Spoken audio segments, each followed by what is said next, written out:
good to be home. Ah, what a time, Bioneers, to be meeting. If I could, I would swaddle all your hearts right now.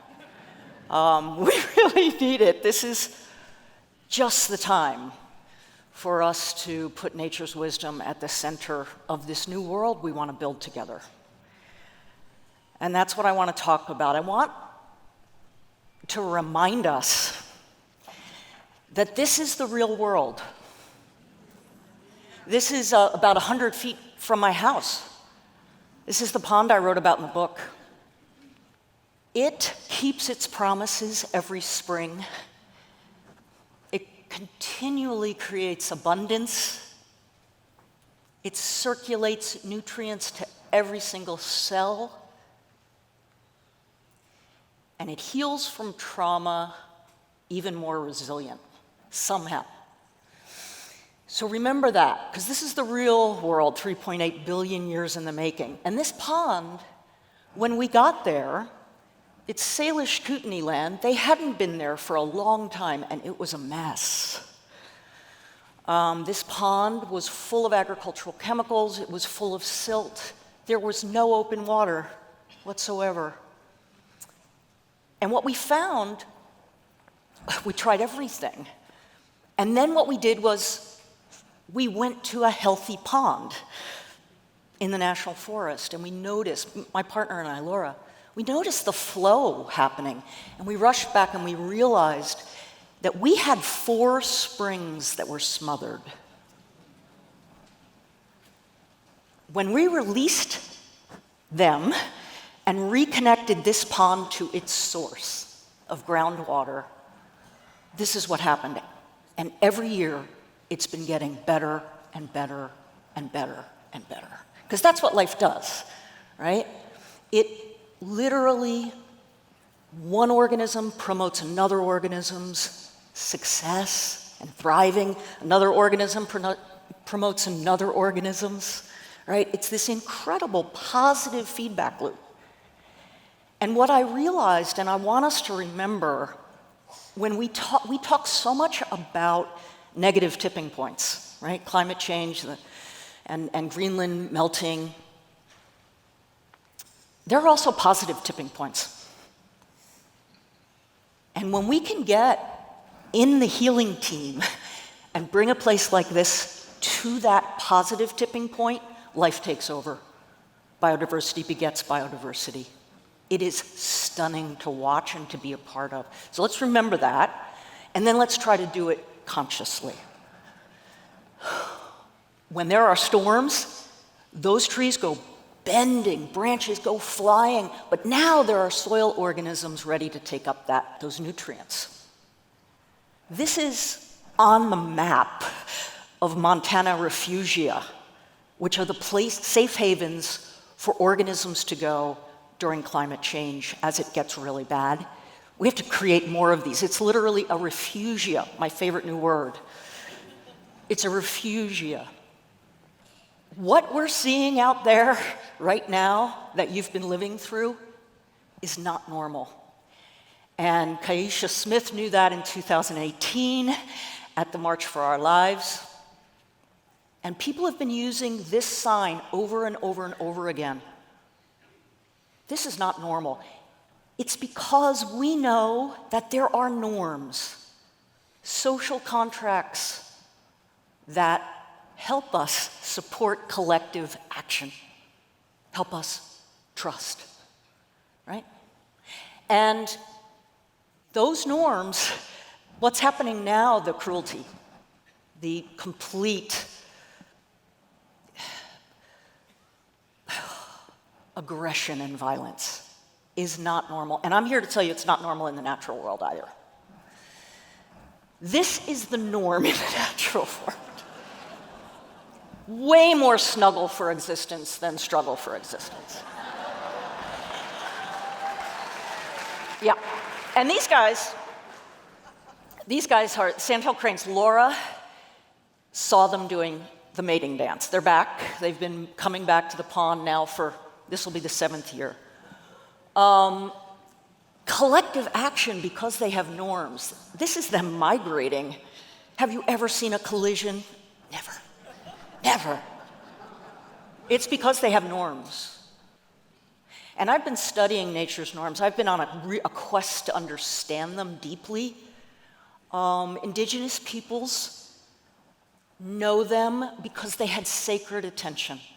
So I decided I want to do sacred attention as well and find some of these norms, like a distribution network that makes sure nutrients get to every single cell.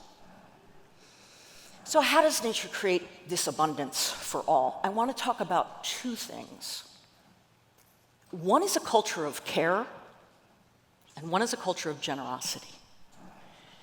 So in the Bitterroot, where I live, it's western Montana, by the way, in the beautiful Bitterroot Mountains. And this is what it looks like when we go hiking, when we go backpacking. And, you know, I leave perfectly good trails sometimes to go up really, really high, because I love tree islands. So do you know what tree islands are in the subalpine? They're amazing. They are refugia. They're how a forest gets started in a really harsh place. And what happens is they get started because a bird lands on a rock and drops a seed in its feces. And then the lead tree gets started, and that creates a windward and a leeward. And the leeward is where organisms can shelter from the really harsh conditions up in the subalpine. And I can too. I mean, I've run out of water up there, and I have looked for tree islands and gone in, and they are wet in August, September, mossy. It's unbelievable because they hold those snowdrifts so beautifully. That's me in one of the tree islands. Yeah, like I will never forget to fill my water bottle again. Please. But seriously, at the base of these, downhill of these, I've found enough water to fill my water bottle. And there's no spring. It creates its own culture of care and generosity.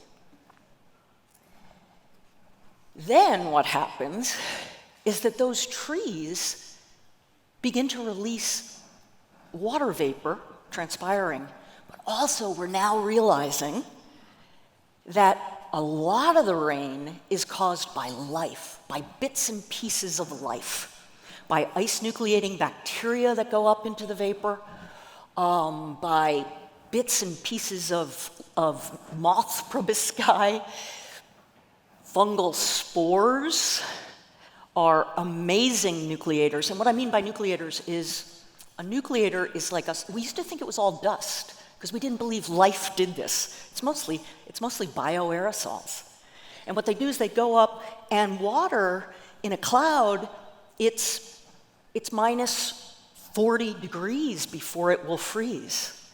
And it often needs to crystallize and freeze before it will then rain. But these ice-nucleating bacteria and bits of fungus, they actually raise that temperature so that rain can happen and that snow can happen. In snowdrifts, pick up snowdrifts, look at the snowflakes, 80% of them will have a bacteria in the center. And we know this now.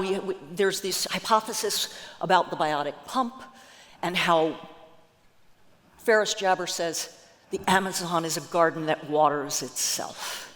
All forests are. So the Amazon is pumping enormous amounts into what's called the flying rivers of the Amazon. And these water the Amazon, but they also fly down to South America, water South America. They come up as far as Canada. If there weren't the flying rivers full of bioaerosols, the Sierra snowpack would be half its size. So that's generosity. That's putting benefits beyond your borders. Ecosystems are generous. And it's not just the things I've talked about. Look at all these things that life is constantly doing, right? including refreshing our soul. So when I learned about the bioaerosols, this is Missoula, Montana, which is north of us, and I was flying over wilderness going, oh my God, bioaerosols, I'm probably breathing them right now. And it's so lush down there, it's so beautiful down there, right? It's so clean down there, the water, the fragrance. And then I got to the city, and it ended. And I thought, wait a minute, what's going on here? Why are all the arrows of benefits going from the green into the gray? When are we going to start designing in a way that those benefits go out? How are we going to return the favor? That's a grandmother trait. We're toddlers, but we have to grow up really, really quick. And this is part of it. So we, as Kenny was saying, we have a consultancy, and we've worked with all kinds of companies, and they're constantly building, right? They're constantly building. Here's a stat for you. Between now and 2050, we will welcome 3 billion people into cities. Meaning, we're building right now the equivalent of a city for 1 million people every 5 days. So we have to get good at this. So a biomimetic city would be functionally indistinguishable from the wildland next door. It would provide a full suite of those gifts back to the wildland. Infrastructure, meaning the buildings and the sidewalks, would do their part too. They'd pull their ecological weight as well as ecostructure. It's a whole new way to design. But what is it going to take, right? What is it going to take to actually have people who are putting things up like Topsies, it's time to ask nature. So what we do is we do this process called Genius of Place. And it's amazing. We have gone to projects, big projects, where we're the first people, where it's well along, and we're the first people to have visited the site. And we do a deep, deep dive into the patterns of the reference habitats. What would be there if we weren't there? Because we want to function like that. That's biomimicry. And then we actually hold ourselves to a standard. We were blessed to find Kevin and Kenna Halsey, who are also in Montana, and for decades they had been working on a tool, an iPad-enabled app, that enabled them to look at landscape attributes and be able to know what the quantities of these gifts are, so that we could go to a site and say, this is what's happening right next door. This is the amount of water being stored, carbon being stored, habitat being supported.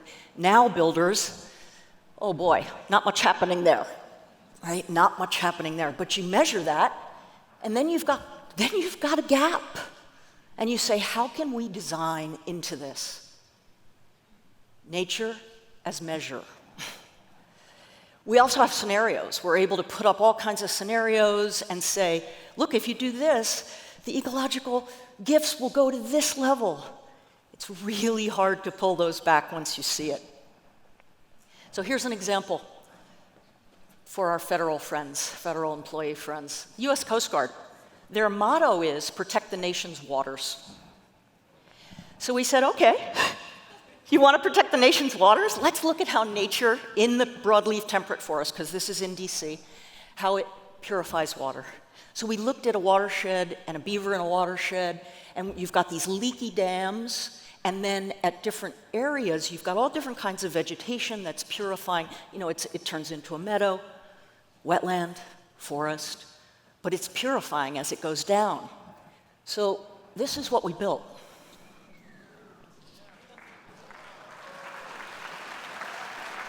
With HOK, so what these are is, this is a sloped site, and it goes into the Anacostia River, and these are blue and green roofs, and they waterfall into each other, and by the time, well, we had to take out the parking lot because, right. This is what happens when you design like this. You're like, really, we're gonna do a parking lot? What does it do? What does it do? So anyway, anyway, that water's really clean. And people get to enjoy that, right? If we ever go back to work there. And we just put in thousands and thousands and thousands of trees and vegetation. This is at the very beginning. It's just going to be incredible, the ecosystem gifts. And we're working with some big companies. We've got a learning collab called Project Positive. So we have a sandbox where we work together.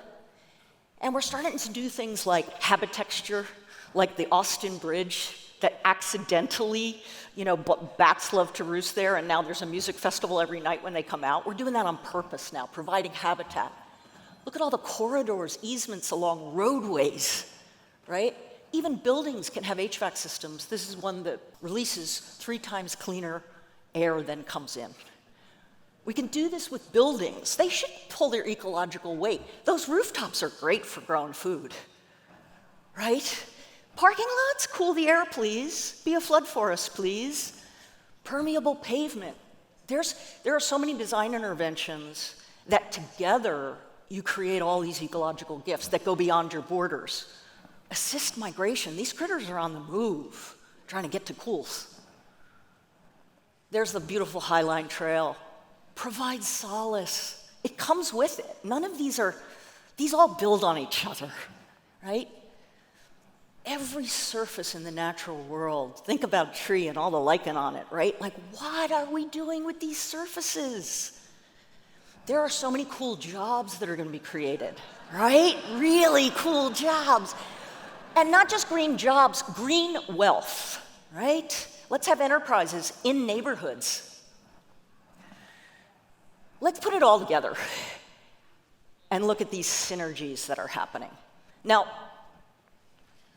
one of the things that we realized is that it can't stop with just a few data centers and factories and the things we're doing. That's important. But what if everybody did it? So now what we're doing is saying, what land do you touch? And we touch a lot of land. When I talk to these companies, I say, how many employees do you have? Oh, 235,000. How many customers? Can you help them do it in their backyards? What about your supply chain? What about doing positive ecosystem gifts on all farms, forests, fisheries?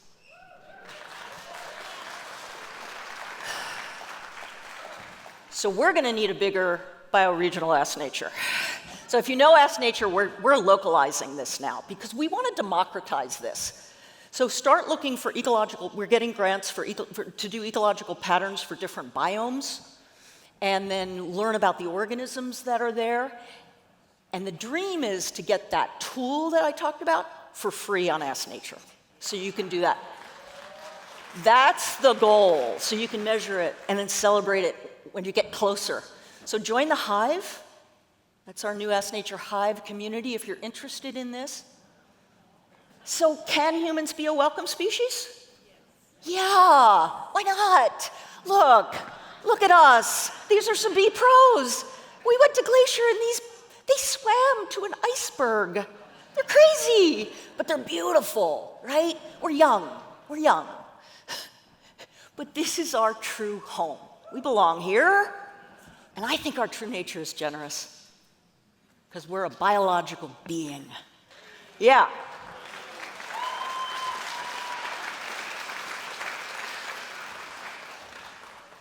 And we can do what life does. I know that we can. This was our property in 1992. It's all we could afford. It was before Montana was crazy popular. This place was hammered by overgrazing of horses.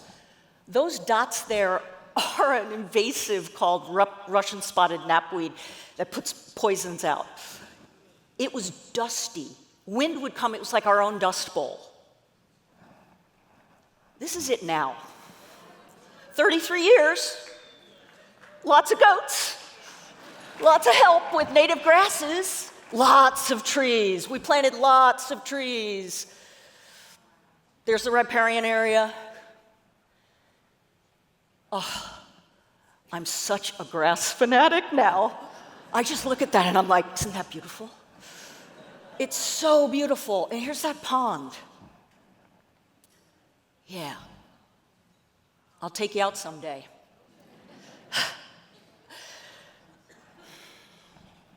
Whatever part of the earth you touch, you can help heal. And let's do it by design. Let's find our true, generous natures. Thank you.